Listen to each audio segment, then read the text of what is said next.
আসসালামু আলাইকুম প্রিয় ফুটবল ফ্যান্স। আজকে কথা বলবো উয়েফা চ্যাম্পিয়ন লিগের ফাইনাল ম্যাচ নিয়ে। ইতিমধ্যেই দুই ফাইনাল টিম কিন্তু আমরা পেয়ে গিয়েছি। প্রথম দল হিসেবে কিন্তু ফাইনালে পৌঁছেছে ইন্টার মিলান, আর দ্বিতীয় দল হিসেবে কিন্তু ফাইনালে পৌঁছেছে পিএসজি। ইন্টার মিলান দারুণ ছন্দে থাকা বার্সাকে কিন্তু হারিয়ে তারা কিন্তু ফাইনালে উঠেছে। অপরদিকে আর্সেনালকে হারিয়ে পিএসজি কিন্তু ফাইনালে উঠেছে। আমরা যদি ইন্টার মিলানের একটু পিছনের দিকে তাকাই তাহলে দেখা যায় কোয়ার্টার ফাইনালে তারা কিন্তু মুখোমুখি হয়েছিল বায়ার্ন মিউনিখের বিপক্ষে। সেই বায়ার্ন মিউনিখকে তাদের ঘরের মাঠে গিয়ে তারা কিন্তু হারিয়েছে এবং সেকেন্ড লেগে নিজেদের ঘরের মাঠে কিন্তু তারা 2-2 গোলে ড্র করেছিল। কিন্তু এই অ্যাগ্রিগেটে এগিয়ে থাকার কারণে ইন্টার মিলান কিন্তু পরবর্তী রাউন্ডে নিশ্চিত করে, অর্থাৎ সেমিফাইনালে কিন্তু চলে যায়। আর সেমিফাইনালে ইন্টার মিলানের খেলা পড়ে বার্সার বিপক্ষে, যারা কিনা এই সিজনে চ্যাম্পিয়ন লিগে হট ফেভারিট। সেই বার্সার সাথে সেমিফাইনালের ফার্স্ট লেগে কিন্তু তারা 3-3 গোলে ড্র করে, আর সেকেন্ড লেগে নিজেদের ঘরের মাঠে অর্থাৎ সান সিরোতে বার্সাকে কিন্তু 4-3 গোলের নাটকীয়তায় হারায় ইন্টার মিলান। যার কারণে ফার্স্ট লেগ এবং সেকেন্ড লেগ মিলিয়ে ইন্টার মিলান কিন্তু 6-7 গোলে এগিয়ে থাকে এবং ফাইনাল কিন্তু নিশ্চিত করে। এটা হচ্ছে ইন্টার মিলানের ফাইনালে আসার কাহিনী। আমরা যদি পিএসজির দিকে একটু তাকাই তাহলে দেখা যায় পিএসজির কোয়ার্টার ফাইনালে খেলা পড়েছিল অ্যাস্টন ভিলার বিপক্ষে। সেই অ্যাস্টন ভিলাকে তারা কিন্তু ফার্স্ট লেগ এবং সেকেন্ড লেগে হারিয়ে তারা কিন্তু পরবর্তী রাউন্ড নিশ্চিত করে, অর্থাৎ আর্সেনালের বিপক্ষে কিন্তু তাদের সেমিফাইনাল খেলা পড়ে। এই আর্সেনাল কিন্তু রিয়াল মাদ্রিদের মতো টিমকে ফার্স্ট লেগ এবং সেকেন্ড লেগ উভয় লেগে কিন্তু হারিয়ে তারা ফাইনালে উঠেছিল, সেমিফাইনালে উঠেছিল। সেই সেমিফাইনালিস্ট আর্সেনালের ঘরের মাঠে গিয়ে সেমিফাইনালের ফার্স্ট লেগে খুইসা খাবারেটেস্ট খেলিয়ার অ্যাসিস্টে উসমান দেমবেলে গোল করলে নির্ধারিত 90 মিনিটে 1-0 গোলে হারায় কিন্তু আর্সেনালের ঘরে মাঠে গিয়ে। এটা হচ্ছে উয়েফা চ্যাম্পিয়ন লিগের সেমিফাইনালের ফার্স্ট লিগ ছিল। আর সেকেন্ড লিগের দিকে যদি তাকাই তাহলে দেখা যায় আর্সেনাল কিন্তু পার্ক দ্য প্রিন্সেসে গিয়ে পিএসজির বিপক্ষে 2-1 গোলে কিন্তু হেরে যায়। অর্থাৎ ফার্স্ট লিগ এবং সেকেন্ড লিগ মিলিয়ে পিএসজি কিন্তু 3-1 অ্যাগ্রিগেটে থেকে তারা কিন্তু ফাইনাল নিশ্চিত করে। যার কারণে জুনের 1 তারিখে রাত 1টায় 2024-25 মৌসুমের উয়েফা চ্যাম্পিয়ন লিগের ফাইনালের মুখোমুখি হতে যাচ্ছে পিএসজি এবং ইন্টার মিলান। এখন এই দুই দলের ফুটবলাররা কেমন পারফরমেন্স করতেছেন সেটার দিকে যদি একটু তাকাই তাহলে দেখা যায়, প্রথমেই যদি আমি ইন্টার মিলানের খেলোয়াড়দের নিয়ে কথা বলি তাহলে দেখা যায় লাউতারো মার্টিনেজ কিন্তু এখনো পর্যন্ত ইন্টার মিলানের সর্বোচ্চ গোল স্কোরার। তিনি এখনো পর্যন্ত 9টি কিন্তু গোল করেছেন এবং 2টি কিন্তু অ্যাসিস্ট করেছেন। তারপর মার্কোস থুরাম এবং হাকানের মতো ফুটবলাররাও কিন্তু রয়েছেন, নিকোলা বারেল্লা, তারপর হচ্ছে মাকতারিয়ান, এরা কিন্তু দারুণ ছন্দে রয়েছেন। ওভারঅল এই সিজনের চ্যাম্পিয়ন লিগের ম্যাচগুলো যদি আপনি ভালোভাবে লক্ষ্য করেন তাহলে বুঝতে পারবেন ইন্টার মিলান ডিফেন্স সামলানোর সাথে সাথে তারা যে একটা টিম গেম খেলেছে, মূলত এই টিম গেমের কারণেই বার্সা এবং বায়ার্ন মিউনিখের মতো টিমদের কিন্তু হারিয়ে তারা কিন্তু ফাইনালে উঠে এসেছে। এটা হচ্ছে ইন্টার মিলানের বর্তমান অবস্থা।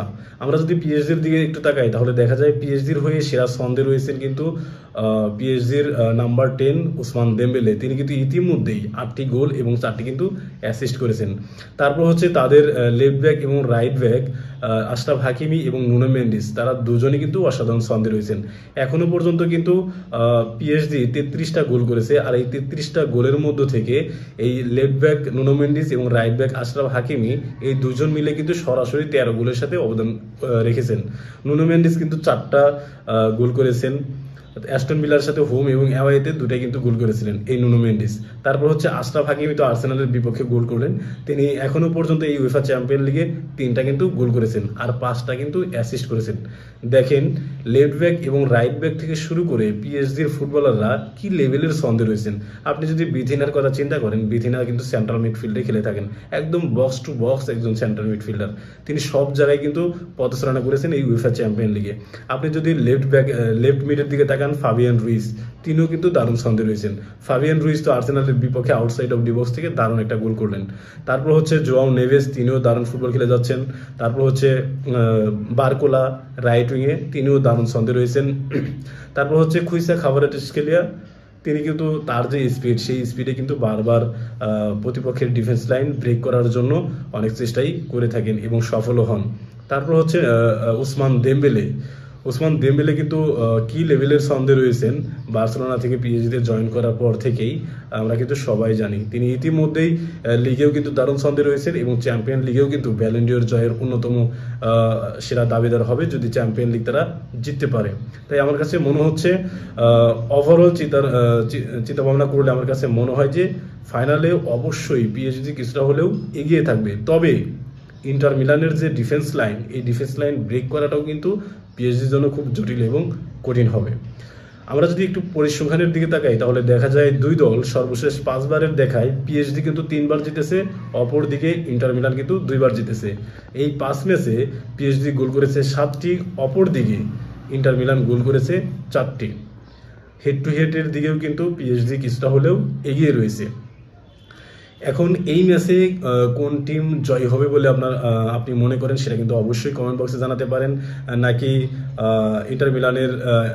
ইন্টার মিলানের টিম গেমের কারণে পিএসজি হেরে যাবে সেটাও কিন্তু জানাতে পারেন। আর পিএসজি কিন্তু এখনো পর্যন্ত 2 বার ফাইনাল খেললো, 2019-20 মৌসুমে কিন্তু ফাইনাল খেলেছে, আর এই সিজনে কিন্তু ফাইনালে উঠলো। আর পিএসজি কিন্তু এখনো পর্যন্ত কোনো কিন্তু ট্রফি জেতেনি উয়েফা চ্যাম্পিয়ন লিগের। তাই আমার কাছে মনে হচ্ছে এই ম্যাচটা অর্থাৎ ফাইনাল ম্যাচটাই অর্থাৎ উয়েফা চ্যাম্পিয়ন লিগে পিএসজি জিততেই আমার কাছে মনে হয় বেশি যুক্তিযুক্ত মনে হবে। তবে মাঠের খেলা যে ভালো খেলবে, যে ভালো খেলবে সেই দিনেই কিন্তু তার সেই রেজাল্ট পাবে। তাই আমার কাছে মনে হচ্ছে এখনো পর্যন্ত সবকিছু বিচার বিশ্লেষণ করে আমার কাছে মনে হয় পিএসজি কিছুটা হলেও এগিয়ে থাকবে। আর এই ম্যাচটি অনুষ্ঠিত হবে কিন্তু বায়ার্ন মিউনিখের ঘরে মাঠ অ্যালিয়ান্স অ্যারেনায়, সেখানে কিন্তু ম্যাচটি অনুষ্ঠিত হবে। তাই দুই দলের জন্যই কিন্তু একটা নিরপেক্ষ ভেন্যুতে খেলতে হবে।